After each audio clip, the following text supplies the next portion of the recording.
83문. 법을 어긴 모든 죄가 똑같은 정도로 가증스럽습니까? 답. 어떤 죄들은 그 자체로, 그리고 몇 가지 악화의 요인 때문에 다른 죄들보다 하나님 보시기에 더 가증스럽습니다. 해설입니다. 가해자가 언제 어디에서 범죄를 했느냐에 따라 죄의 가증함이 달라집니다. 엘리사는 사환이 몰래 재물을 받은 행위에 대하여 지금이 어찌 은을 받으며 옷을 받으며 감남원이나 포도원이나 양이나 소나 남종이나 여종을 받을 때이냐 라고 책망하며 시기의 중요성을 지적했습니다. 예언자 예레미야는 내 이름으로 일컬음을 받는 이 집에 들어와서 내 앞에 서서 말하기를 우리가 구원을 얻었나이다 하느냐? 이는 이 모든 가증한 일을 행하려 함이로다 라고 말하며 장소를 부각했습니다. 그렇다면 때와 장소의 상황이란 관점에서 더 가증한 죄는 어떤 것일까요? 첫째, 주일에 짓는 죄입니다. 에스겔 23장 38절. 같은 죄라도 주일에 하나님을 경배하지 않고 짓는 죄는 가증함이 더합니다. 둘째, 다른 신성한 경배 때에 범하는 죄입니다. 이사야 58장 3절에서 4절. 셋째, 경배 직전이나 직후에 범하는 죄입니다. 요한복음 13장 27절에서 30절. 하나님께 경배를 드린 후에 짓는 범죄는 더 가증스럽습니다. 하나님께 경배를 드렸으면 하나님을 만난 것이므로 마음을 다잡고 범죄를 그만두어야 합니다. 넷째, 실수를 미리 막거나 바로잡은 도움에도 불구하고 짓는 죄입니다. 스가랴 9장 13절에서 14절.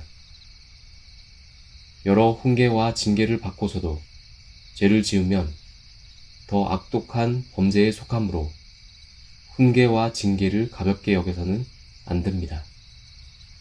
다섯째, 공적인 자리나 사람들 면전에서 죄를 범하여 사람들을 도발하고 더럽게 하는 경우입니다. 앞서 우리는 이세벨의 계략에 따라 나봇을 죽이고 포도원을 빼앗은 아합 왕의 이야기를 살펴보았습니다. 이스라엘은 주변 국가들과 달리 왕이 아닌 하나님으로부터 각 백성이 이 땅을 받았다는 사상을 가지고 있었습니다. 레위기 25장 23절. 이스라엘 백성에게 대대로 내려오는 땅은 자신이 하나님의 택함을 받은 백성임을 말해주는 것이었습니다.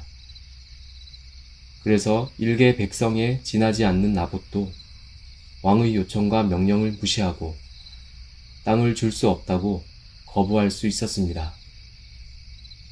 아합은 악한 왕이기는 했지만 이러한 상황을 문화와 역사를 통해 알고 있었기 때문에 어쩌지 못하고 속으로만 앓고 있었습니다. 하지만 아합의 아내 이세벨은 나봇을 건방진 반역자로 여겨 누명을 씌워 돌로 쳐 죽이고는 포도원을 빼앗아 남편에게 주었습니다. 하나님은 이 사건을 그냥 넘기지 않으셨습니다. 하나님은 엘리야를 아합에게 보내시어 다음과 같은 저주의 말씀을 전하게 했습니다. 여호와의 말씀이 내가 재앙을 내게 내려 너를 쓸어버리되 내게 속한 남자는 이스라엘 가운데의 매인자나 노인자를 다 멸할 것이요. 이세벨에게 대하여도 여호와께서 말씀하여 이르시되 개들이 이스라엘 성읍 곁에서 이세벨을 먹을지라. 아합에게 속한 자로서 성읍에서 죽은 자는 개들이 먹고 들에서 죽은 자는 공중의 새가 먹으리라고 하겠고 하셨느니라. 열왕기상 21장 21절에서 24절. 이 말씀을 들은 아합은 어떻게 했을까요? 놀랍게도 아합은 옷을 찢고 굵은 배로 몸을 동이고 금식하고 굵은 배에 누우며 또 풀이 죽어 다녔습니다. 그러자 여호와의 말씀이 다시 엘리야에게 임했습니다. 아합이 내 앞에서 겸비함을 내가 보느냐? 그가 내 앞에서 겸비함으로 내가 재앙을 저희 시대에는 내리지 아니하고 그 아들의 시대에야 그의 집에 재앙을 내리리라 하셨더라. 열왕기상 21장 29절. 성경은 아합이 그 이전의 모든 사람보다 악을 더 행했다고 평가합니다. 그런데도 하나님은 자신을 낮추는 그의 행위를 인정해 심판의 때를 늦추셨습니다. 아합이 그런 겸비함에서 더 나아가 진정으로 회개하고 하나님만 섬기는 삶을 살았다면 더 큰 용서와 은혜도 받았을 것입니다. 신자는 죄를 지을 때도 최대한 선하게 지으려고 애써야 합니다. 죄를 짓는 그 순간에도 하나님을 생각하며 멈춰야 하고 설령 참지 못하여 죄를 지을 때도 더 가증한 범죄가 되지 않도록 최대한 절제해야 합니다. 하나님은 이러한 시도와 노력을 지켜보십니다.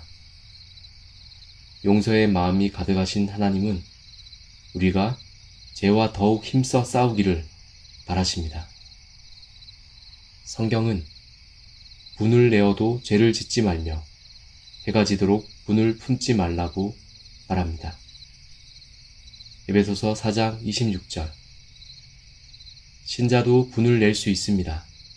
그런데 그 순간에도 신자는 분이 죄가 되지 않도록 자신의 마음을 살펴야 합니다. 감정과 혈기가 이끄는 대로 자신을 방치하면 안 됩니다.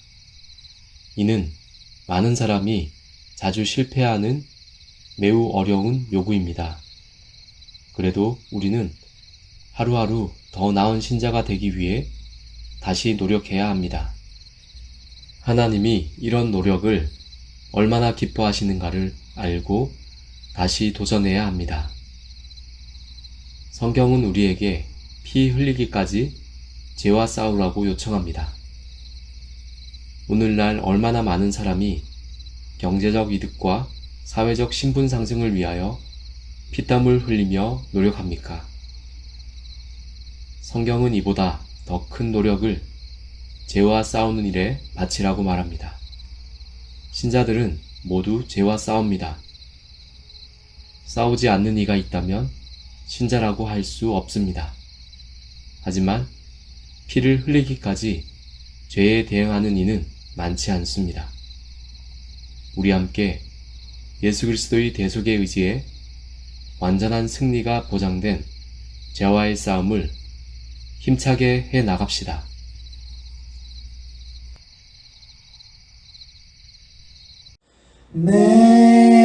내가 주를